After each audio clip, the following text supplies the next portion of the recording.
What's up, everybody? I have a question. Why is nobody in the MMA space talking about a banger of a matchup taking place March 30th in Atlantic City, New Jersey? Now, it's not the main event, but it is a fight that will be taking place on the main card, and that is Alonzo Menifield taking on Carlos Ulberg. Guys, this fight is absolutely sensational. And in this video, I'm going to cover both guys, and we're going to break down this matchup and get into a little bit of the X's and O's. But a little bit of how we got here was this was supposed to be Dominick Reyes versus Carlos Ulberg. The fight got canceled, rebooked, it got canceled again. Reyes is injured. So now here we are. We have Alonzo Menifield, Carlos Ulberg. I can't think of a better fight really outside of a title fight inside the UFC's 205-pound division, because these two guys are going to be in the top 5 sooner rather than later. At least one of them is, and I believe it's going to be Carlos Ulberg, but we'll touch on that as we go throughout the video. But guys, Alonzo Menifield has been on an absolute tear. He's on a 4-fight win streak. Outside of that draw with Jimmy Crute, comes back, they rebook it, gets the submission victory. Then his most recent time out, he's in there against the former longtime Glory kickboxing guy in Dustin Jacoby, who we saw Jacoby have some really good moments. He's got a really good jab. He's got really good footwork, so he's kind of hard to close down. But we saw a patient and very calculated Alonzo Menifield who landed some absolute, dynamite shots on Dustin Jacoby. Was able to drop him numerous times, which was able to win him the fight. And Dustin Jacoby, man, that's really high-level striking right there. So if Alonzo Menifield's standing and banging with him, that's what makes this matchup really interesting with Ulberg. But when we get into Carlos Ulberg, guys, there's not many guys that we can look around in the UFC and find a prospect that is getting overshadowed and overlooked as much as Carlos Ulberg. This man trains at City Kickboxing with Israel Adesanya. You see a heavy influence in Adesanya in this guy's game, and he does train with Dan Hooker and Volkanovski. You can see by the feints, the way he switches stances. He's got tremendous power in his kicks. You've heard Izzy and these different guys talk about, at the gym, they're like, who's got the hardest kicks? And they're like, it's this guy, Ulberg, man. And he has a really good jab. He has really good distance management and timing.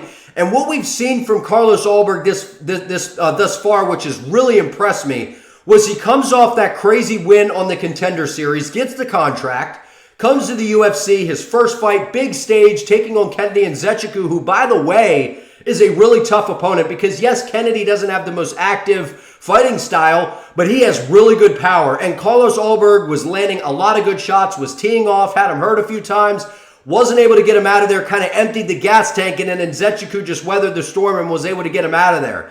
Outside of that, Carlos Ulberg has been nothing shy of absolutely dominant. And I know the fight after Kennedy and Nzechukwu, we saw him take on Fabio Cherant, which, yes, that was a boring fight, and Cherant's not really the top of the heap, at all by any means in the UFC. But Ulberg finally moves up to 205, has found a home. We saw the calf kicks that he used against Nikolai. We've seen the power in that jab and in that check left hook that he put on display against Stefan. Like, we've seen Carlos Ulberg has all of the skills to rival and challenge these guys at the top of the heap in the UFC's 205-pound division. And what's so exciting about Ulberg is he's a striker. This guy is not looking to grapple. He has actually pretty good takedown defense. He's not bad on the ground, but he prefers to keep this thing on the feet. Now, if we take a look at kind of the record so far with Carlos Ulberg, one of the things that you'll notice is in his recent outings, this man's starting to get finishes. And now, his most recent fight that went down in Sydney on that Adesanya card, he gets a submission. Who would have thought? So Carlos Ulberg all around is continuing to build on his skill set. He's continuing to finish fights.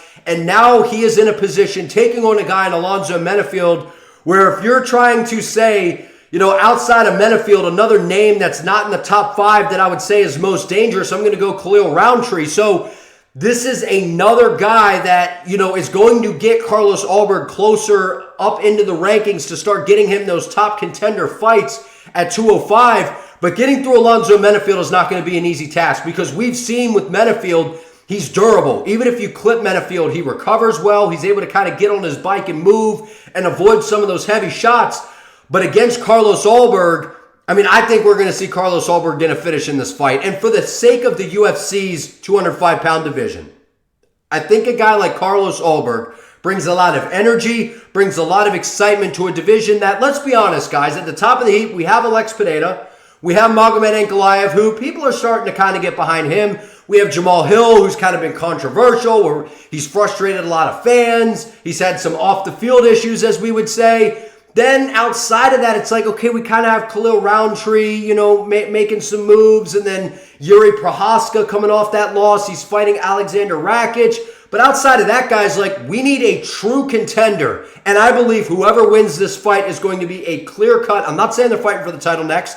They are going to get a big jump up in competition after this matchup because this is an absolute banger of a fight. And I understand we got all sorts of other things going on. You know, UFC 300. We have all these other matchups. So that's kind of overshadowing this.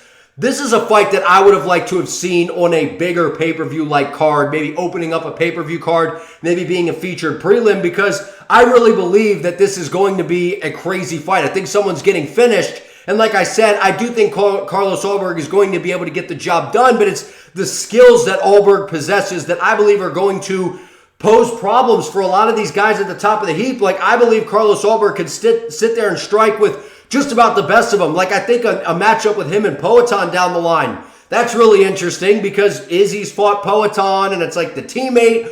Ulberg is quite a bit bigger than Adesanya. He's got more power. But from what we've seen thus far from Carlos Ulberg, this guy is showing a lot of promise, and you can't count out Alonzo Menifield, guys. This is a dude that he's kind of been back and forth. He's got Pat Barry in his corner. He faced a lot of criticism for that. This dude's been stacking up the wins, man. But I want to know what you all think down in the comments. Like this video, comment your take below, because this is an unbelievable fight, man, and nobody's talking about it. So I figured I'd make a video and touch on this a little bit. But subscribe to the channel, help your boy out. I appreciate you all. See you next time.